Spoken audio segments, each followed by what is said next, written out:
All right. So yeah. So last time we were doing displacement time graphs, and now we'll continue with the velocity time graphs. Okay, sir. Right. Okay. So again, remember, graphs were just a visualization or a visual representation of the physics that is happening. And so velocity time graphs is just going to show you the relation between velocity and time. What that means is it will show you how does the velocity changes as time moves on, right? Okay, so again we can we'll have, let's talk in terms of axes. So we'll have a horizontal and a vertical axis. On horizontal axis we'll tend to label time, and vertical axis we'll label the quantity that we want to see how that changes with time. So it will be velocity, which is measured in meters per second. So we'll see how does this velocity changes as time moves on, right? So we can start by assuming that we have any object, and this object will have some velocity.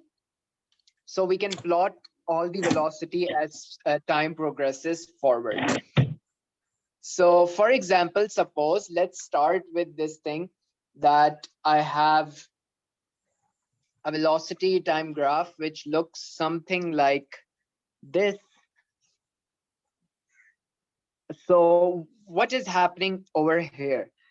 Well, we can see that at every point in time, if I draw this line, let's make it dotted, I can see that I have some value for velocity. And suppose that this is just some v1.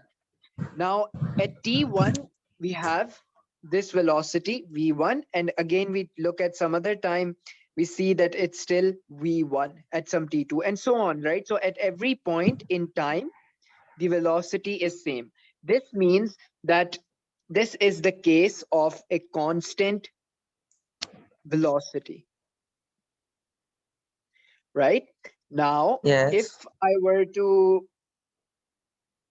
okay, good. So if the velocity is constant, I can find the slope also of this graph, right? The slope of this graph is given by change in Yes. what is on the vertical axis divided by change in what is on the horizontal axis. So change in velocity divided by change in time, because on vertical we have velocity and here we have time. Now, what is this? If you remember, physically, it is acceleration, right? Because acceleration was given as change in velocity divided by change in time. So how fast is the velocity changing? That is defined as acceleration. So case, it's a case one, right? If I have constant velocity implies that delta V is zero, right? There is no change in velocity because it's a constant number at every point in time, as we saw here. So this would mean that the acceleration in this case would be zero. Hence, the slope is zero, and the slope or the gradient of the graph is zero, which implies that the acceleration is zero. And visually, we can see that because it's just a straight line, which is parallel to the horizontal axis, which means that there is no slope on this line, which means that the slope would be zero. Similarly, we can look at another case where again, I have on my axes, we have time over here and velocity over here.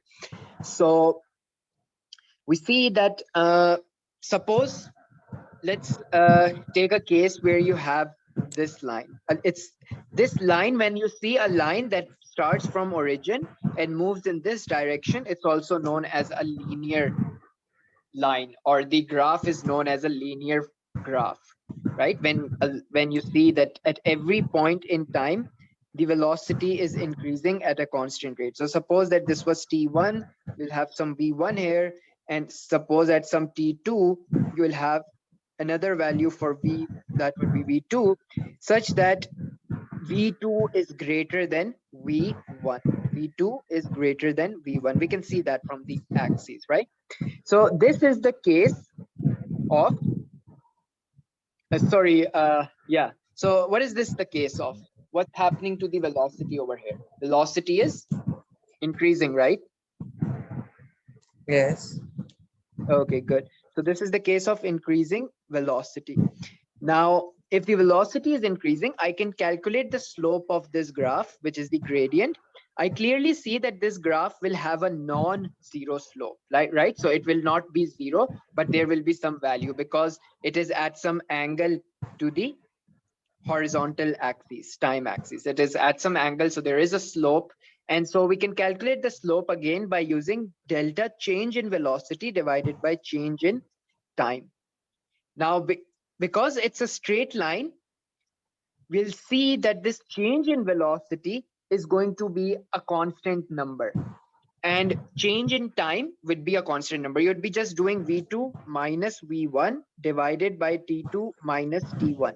And this would give you a constant number. And that number is the acceleration, right? Because the slope of the graph is acceleration.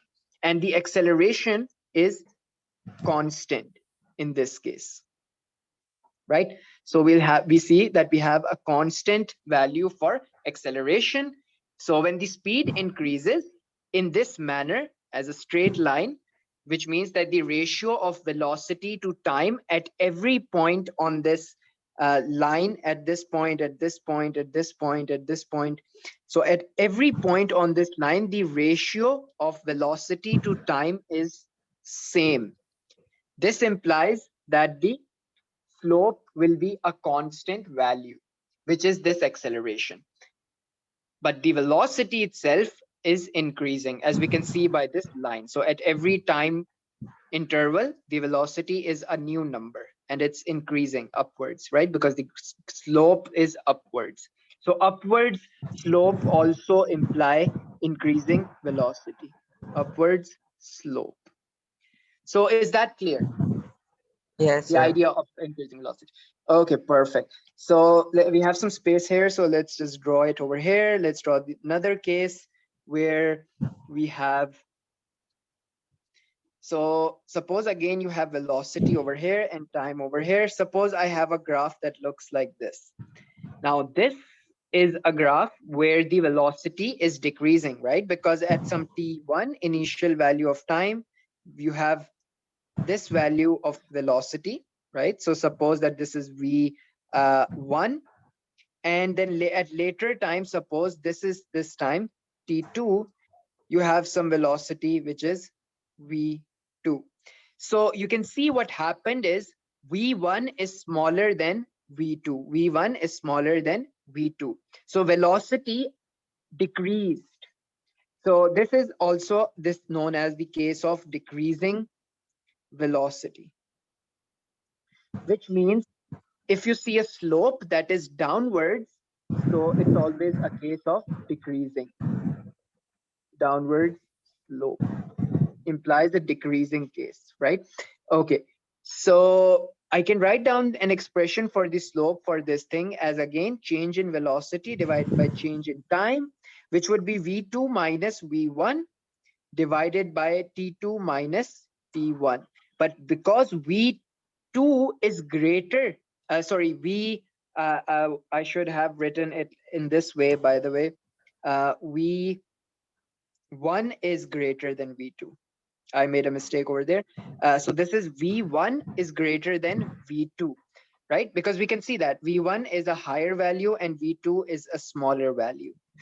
So this means that if v1 is greater and v2 is smaller, then this would give me a negative value, right?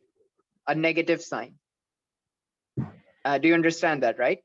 So for example, if I do Yes, 2 yes. minus 3, you'll get a negative 1, right? So you'll get negative and any number, a constant number, but with this negative sign.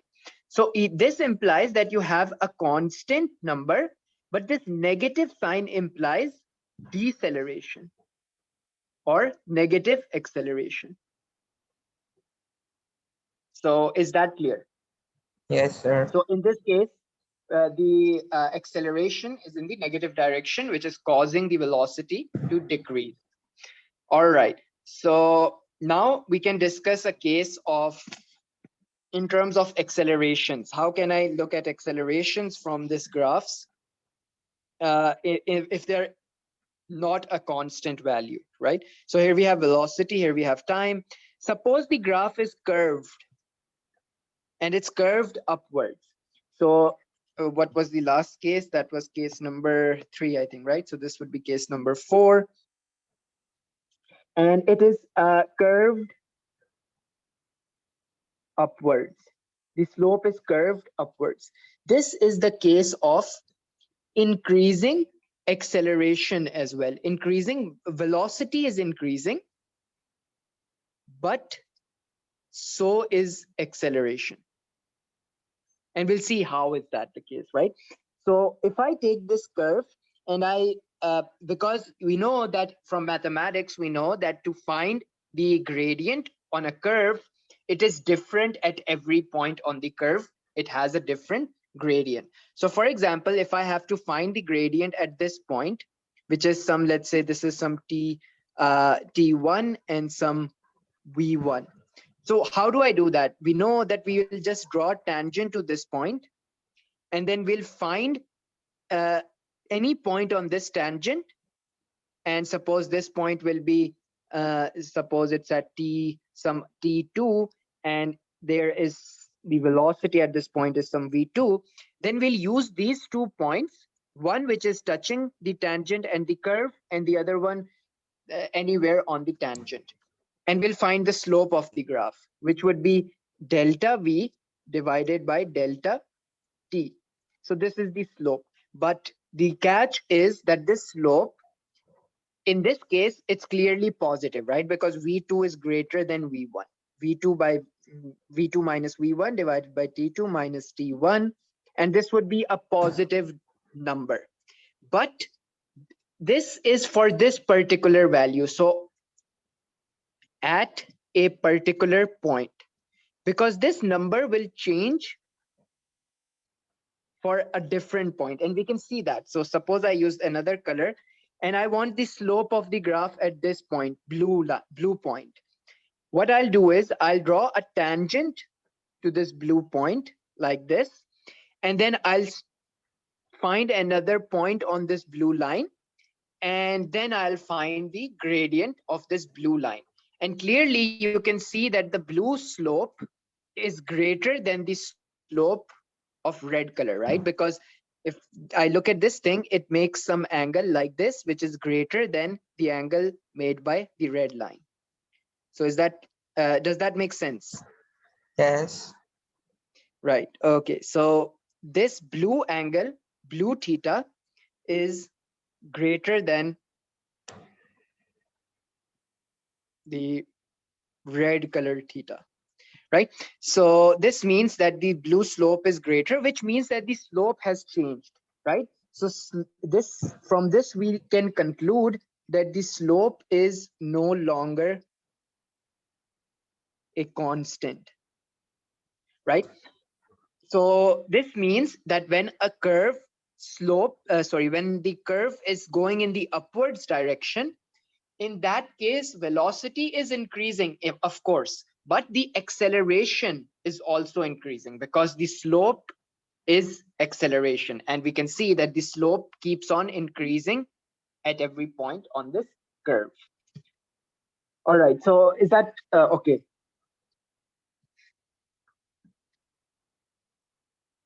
So then we can finally discuss another case where we have case 5, which is of decreasing. I think I'll write it as curved downwards, and it will look something like this. So it's kind of going curving in the downwards direction. So in this case, we can see that this is the case of decreasing velocity, but so is acceleration. acceleration is also decreasing, which means it's a deceleration case. And we can see that by simply finding the slope as well on this graph. So suppose that I want to find the slope over here. It would look something like this. And I take any other point on this slope. And if I want to find the slope at this point, it will look something like this. Not, let me make it again, something like this, right? Okay, so this keeps on. All right, so a little bit like this. Now you can see that this slope has a greater angle, right? This has a greater angle compared to the angle that this slope has. This has a very tiny, small angle. So we can see that the slope has decreased at some later time, right? So if I say that this is some t2 and this is some t1, then at some later time, the slope has decreased, which means that again, the slope, which is calculated by delta v by delta t, which is just the acceleration, right? v2 minus v1 divided by t2 minus t1. And we can see that this would give you a negative number because at this point, this is v2. And at this point, this is v1. Now, this would give you, so at this point, what we are seeing is we are seeing a negative acceleration. So again, the slope is no longer a constant, and this would be a case of deceleration.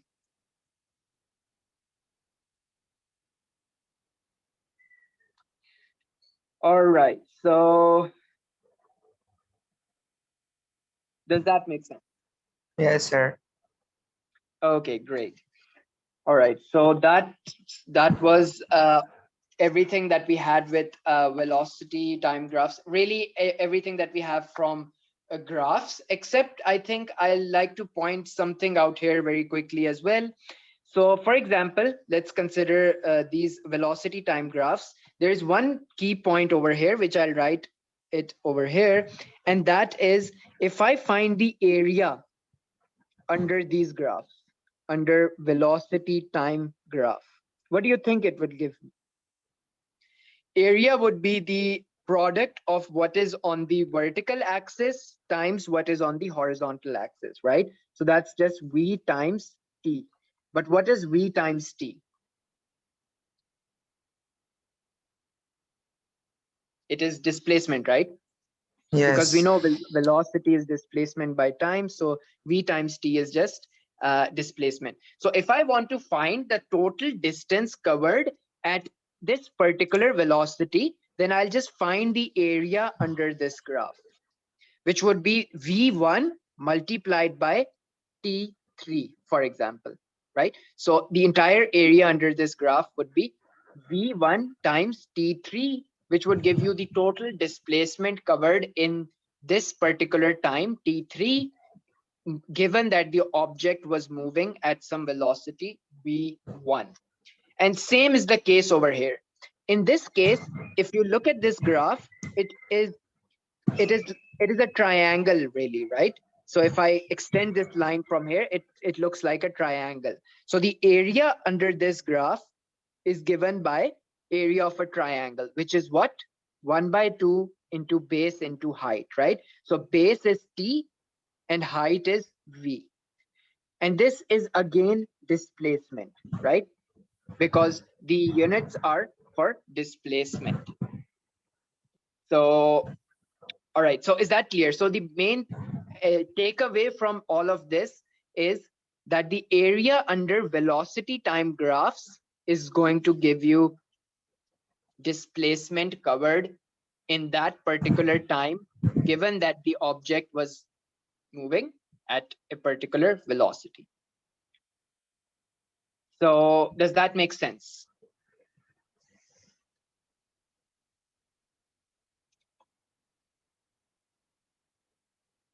Okay, so I'll assume that this is clear, right?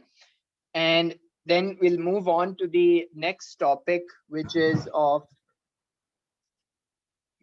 let's try to figure out the equations for the accelerated motion, where the motion is moving at a constant acceleration.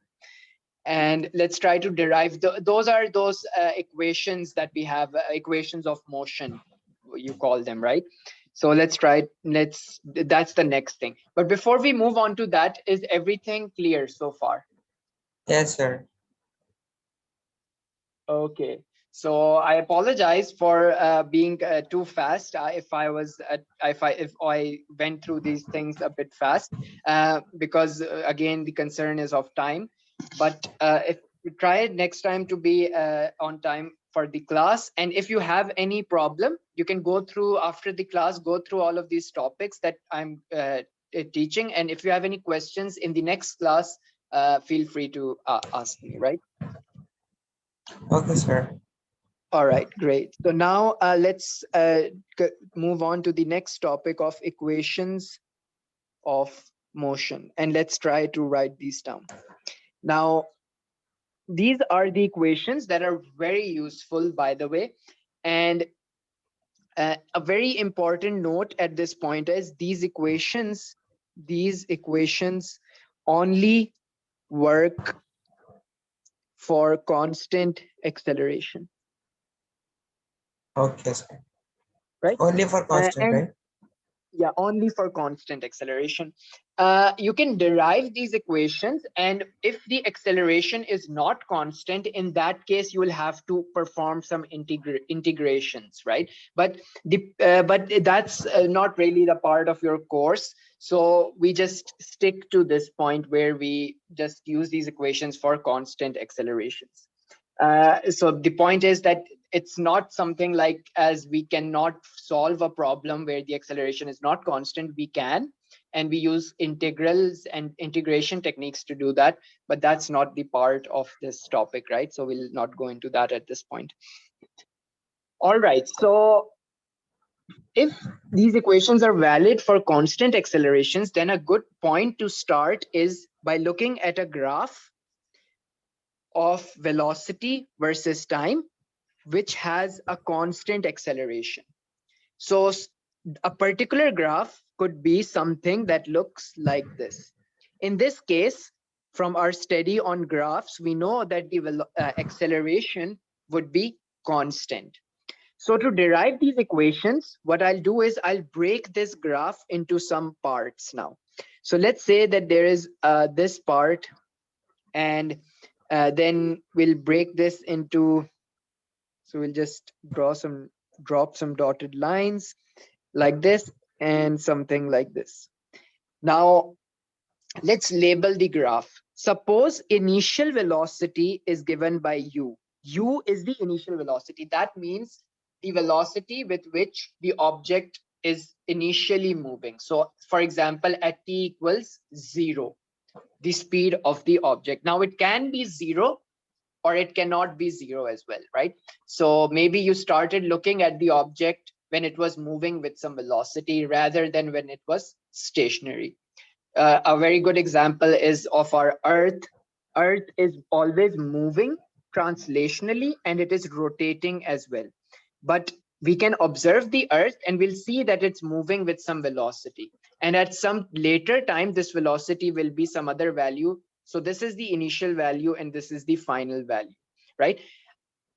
And the point over here is that we'll never see the Earth at 0 velocity, that its velocity was 0 at the time of its creation, and so we cannot stop Earth really. So when the Earth was really created, even as soon as it was created, it started translating in space, and so since then it is moving with some velocity which keeps on increasing and increasing because of the acceleration. Anyways, so to keep it general, we'll say that it has some initial velocity, and later on we can, if it's at rest, then we can say that the initial velocity is 0, and we can substitute 0 for that. But anyways, so now let's say that this is some point A, this is some point B, right? These points, I'm talking about these points. Let me use a different color for all of these. So this is point, this is B, this is A, and then you have, let's call this one C, D, and E.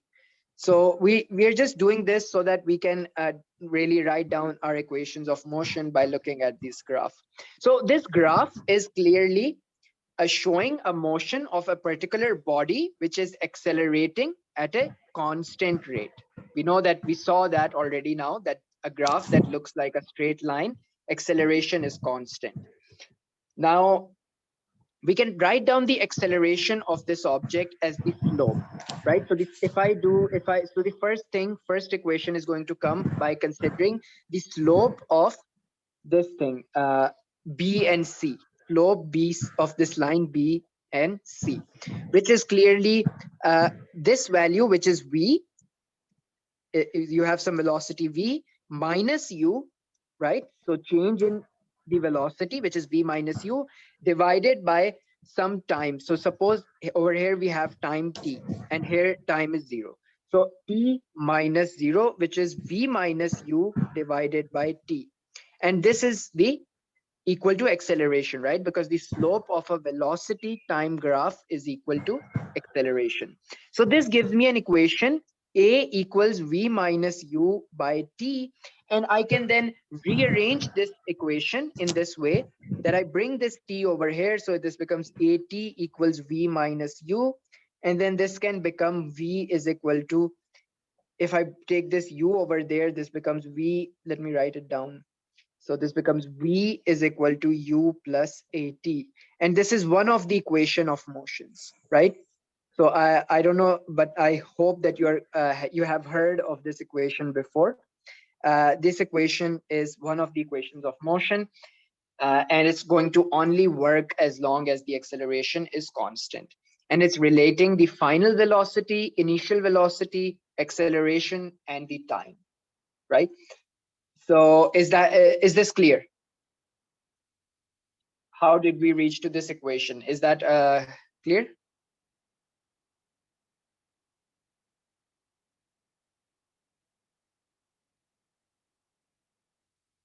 Okay, I'll assume that it's clear.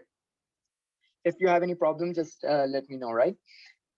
Okay, so the next equation is determined by finding the average velocity. How do I find the average velocity?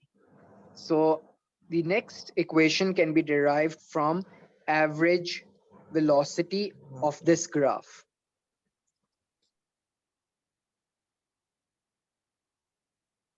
So we know that the average velocity would be given as the sum of the two velocities divided by the total number of velocities, which is this, right? That's the average velocity. So then if I want to write down, I can write down the average displacement from this. Average displacement. Average displacement is given by average velocity multiplied by time, which means that this would become, I'll just move this over there.